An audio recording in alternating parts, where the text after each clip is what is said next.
आइए जानते हैं मीन राशि वालों के लिए 2024 सितंबर का महीना किस प्रकार व्यतीत होगा।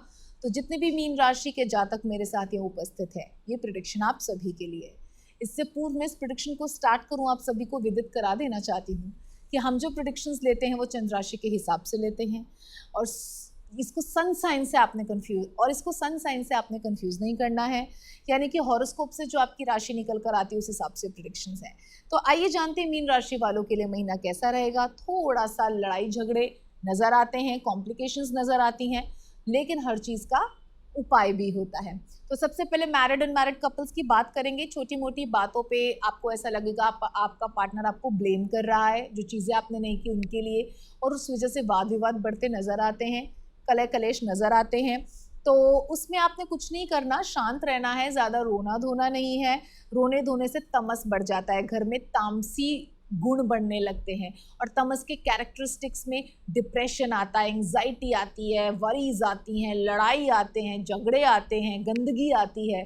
तो एक भी कैरेक्टरिस्टिक का आप आवाहन करेंगे ना, बाकी अपने आप भाई बहन इसके साथ आ जाते हैं। तो तमस को मारने के लिए तामसी रिएक्शन नहीं देना। कोई एक्शन तो तामसी कर रहा होगा सामने से, आपने रिएक्शन नहीं देना, आपने रिएक्शन शांत रहना है।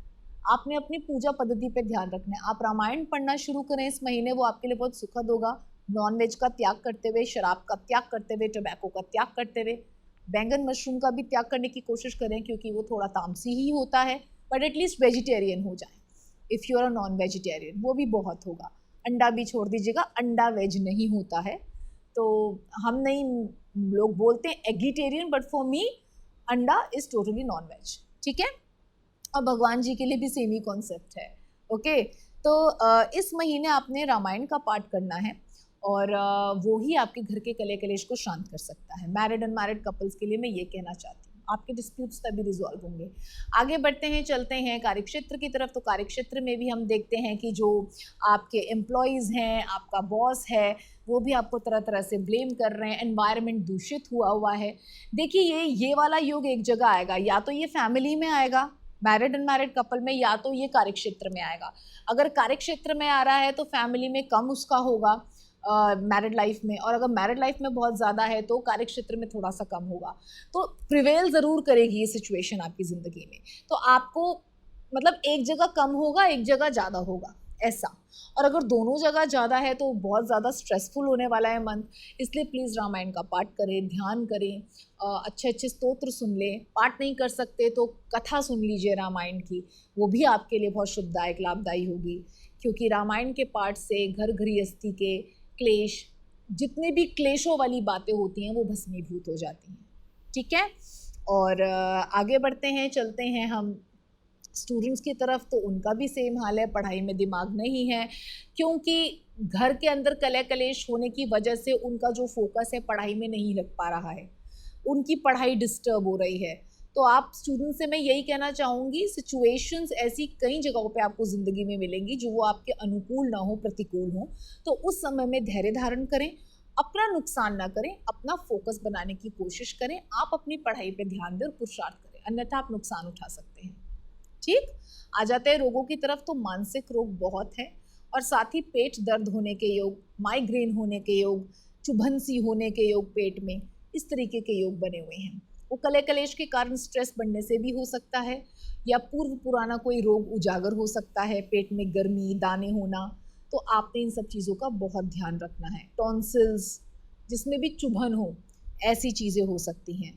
तो प्लीज़ जो मैंने बताया, रामायण का पाठ आपके लिए अवश्य कर्तव्य हो जाता है, उसको प्लीज़ करके देखिए और आप देखेंगे आपको फ़ायदा होगा सितंबर के महीने में। और अच्छा लगे तो ज़िंदगी भर कीजिए, ठीक है। अपने स्वाद को थोड़ा कंट्रोल करके सात्विक होते हुए आप इसको कीजिए, ठीक है। आगे बढ़ते हैं, चलते हैं आगे बढ़ते हैं, चलते हैं लकी कलर की तरफ। तो लकी कलर निस्संदेह रूप से आपके लिए आ रहा है व्हाइट एंड पिंक, जो प्रेम और शांति का विस्तार करेगा।